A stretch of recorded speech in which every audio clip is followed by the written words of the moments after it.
ശബരിമല സ്വർണ്ണക്കൊള്ളയില് 2 പ്രതികള് ഹൈക്കോടതി ജാമ്യത്തിന് പോയി. എൻ വാസു, എക്സിക്യൂട്ടീവ് എഞ്ചിനീയർ ആയിരുന്ന മുരാരി ബാബു.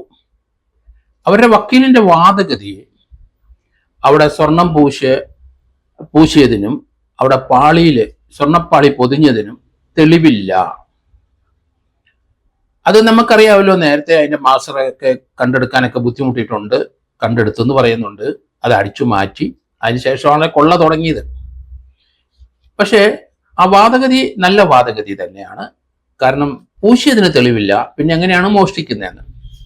പക്ഷെ ഒരു കാര്യം മറന്നുപോയി വക്കീലന്മാരും അതുപോലെ SIT. കാരണം പുസ്തകത്തിൽ പഠിച്ചിട്ടുണ്ടല്ലോ, റസ് ജസ്റ്റ്, RESGETAE, റസ് ജസ്റ്റ്.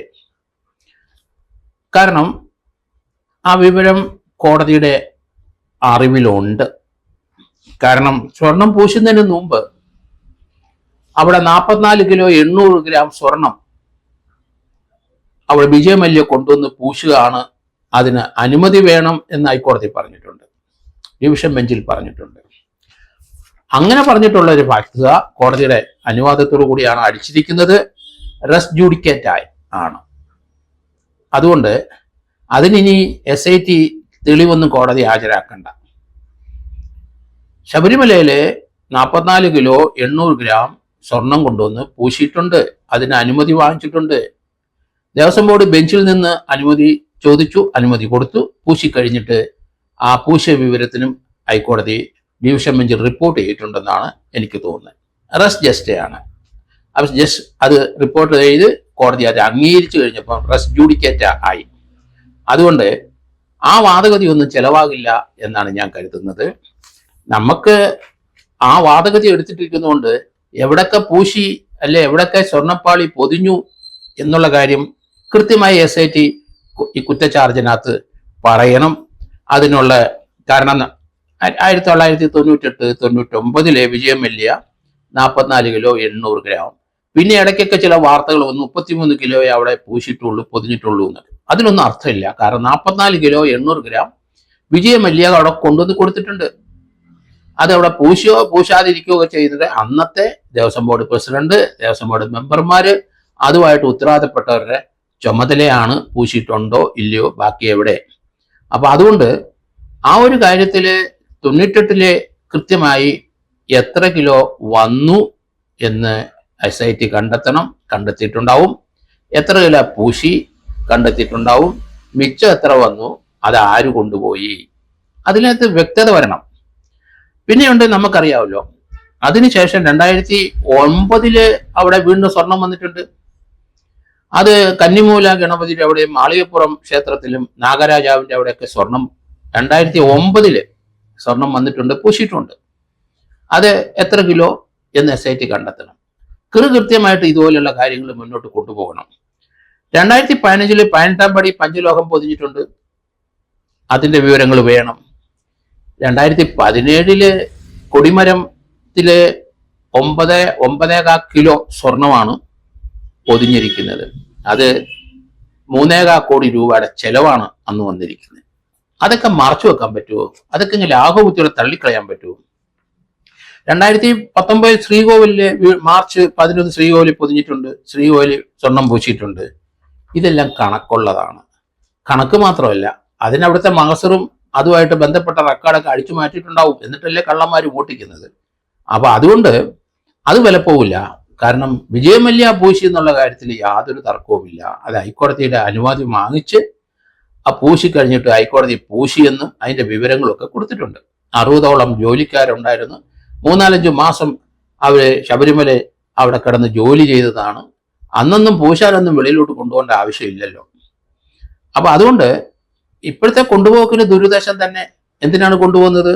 അങ്ങനെ കൊണ്ടുപോകാൻ വകുപ്പില്ലല്ലോ. ദേവസ്വം ബോർഡ് പ്രസിഡന്റോ ദേവസ്വം മന്ത്രിയോ പറഞ്ഞാൽ കൊണ്ടുപോകാൻ പറ്റുമോ? അത് ശബരിമലയുടെ സ്വത്ത് സൂക്ഷിക്കേണ്ട ആൾക്കാർ തന്നെയല്ലേ അത് വെളിയിലോട്ട് കൊണ്ടുപോകാൻ വകുപ്പുണ്ടാക്കിയത്. അതൊന്നും അംഗീകരിച്ചു കൊടുക്കാൻ കഴിയില്ല.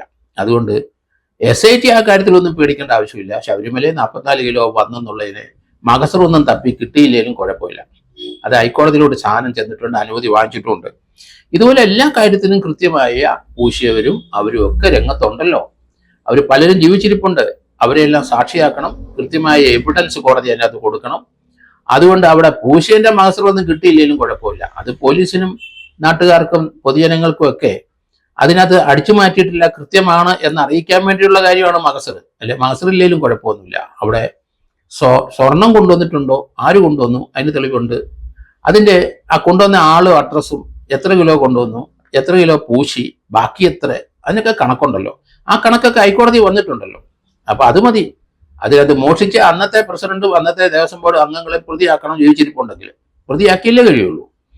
അതുകൊണ്ട് ഓരോന്നും പ്രത്യേകം ചാർജ് ഷീറ്റ് സ്പ്ലിറ്റ് ചെയ്ത് കൊടുക്കുന്നതായിരിക്കും നല്ലതെന്നാണ് എനിക്ക് തോന്നുന്നത്. 98 വിജയം മല്യയുടെ ഒരു കേസായിട്ട് അങ്ങ് ഒന്ന് സ്പ്ലിറ്റ് ചെയ്ത് കൊടുക്കുക. അന്നത്തെ പ്രസിഡന്റിന്, സെക്രട്ടറിയും അന്നത്തെ ദേവസ്വം ബോർഡ് മെമ്പേഴ്സിന് പ്രതിയാക്കി ഒരു കുറ്റച്ചാർജ് കൊടുക്കണം. അടുത്തത് വീണ്ടും തുടങ്ങാം. നമുക്ക് 2009 ഒരു കുറ്റച്ചാർജ് കൊടുക്കാം. അതുകൊണ്ട് ഒന്നിച്ചതെല്ലാം കൂടെ കുറ്റച്ചാർജ് കൊടുക്കണമെന്ന് എങ്ങും നിബന്ധന പറയുന്നില്ല, നിയമവും പറയുന്നില്ല. ഓരോ ഇൻസിഡന്റിനും സ്പ്ലിറ്റ് ചെയ്ത് പ്രത്യേകം കുറ്റച്ചാർജ് കൊടുക്കണം. അല്ലാതെ ബൃഹത്തായ ഒരൊറ്റ കേസിലിട്ട് SIT കൊണ്ടുപോകരുത്. സ്പ്ലിറ്റ് ചെയ്ത് ചാർജ് കൊടുക്കാൻ നമുക്ക് സാധിക്കും. അതിനുള്ള പ്രൊവിഷന് ഇന്ത്യൻ പീനൽ കോഡിലും CRPCയിലും ഇന്ത്യൻ നിയമവ്യവസ്ഥയിലുണ്ട്.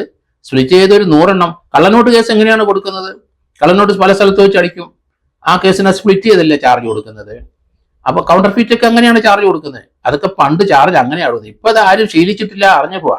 അത് പ്രിപ്പയർ ചെയ്യാൻ അറിഞ്ഞുകൂടാ. അതുകൊണ്ട് പഴയ കാലത്തെ ആ റെക്കോർഡൊക്കെ പോലീസ് ട്രെയിനിങ് കോളേജ് ഇരിപ്പുണ്ട്, എടുത്ത് പരിശോധിക്കണം SIT. കാരണം അവിടെ ഈ എല്ലാത്തിൻ്റെയും മാതൃക വെച്ചിട്ടുണ്ട്. സ്പ്ലിറ്റ് ചെയ്ത് ചാർജ് കൊടുക്കേണ്ട എങ്ങനെയാണെന്ന് വശമില്ലെങ്കിൽ അത് പോയി ഒന്ന് നോക്കിയാൽ മതി. അത് അതേപടി പകർത്തി SITക്ക് അതുപോലെ ചെയ്യാൻ പറ്റും. അതുകൊണ്ട് വരുന്ന വാർത്തകൾ നമ്മൾ SITയുടെ ആണോ അതോ പത്രക്കാർ സൃഷ്ടിച്ചു വിടുന്നതാണോ, പത്രക്കാരെടുത്ത് ഇൻഡയറക്റ്റ് ആയിട്ട് പറയുന്നതാണോ എന്ന് നമുക്കറിയില്ല. എങ്കിലും ഇതിനകത്ത് 2 കേസേ എടുത്തിട്ടുള്ളെങ്കിലും ആ ഒരു കേസ് അതിനകത്ത് സ്പ്ലിറ്റ് ചെയ്ത് ഓരോ പ്രതികളും അല്ലെങ്കിൽ ഓരോ പ്രസിഡന്റും അവരുടെ ആ പ്രസിഡന്റിന്റെ കൂടെ സഹകരിച്ചു പോകുന്ന, മോഷണത്തിന് കൂട്ടുനിന്ന ആ മെമ്പർമാരും അതിനോടനുബന്ധിച്ച ചില ശിങ്കിടികളും അവരെ പ്രതിയാക്കി പോട്ടെ.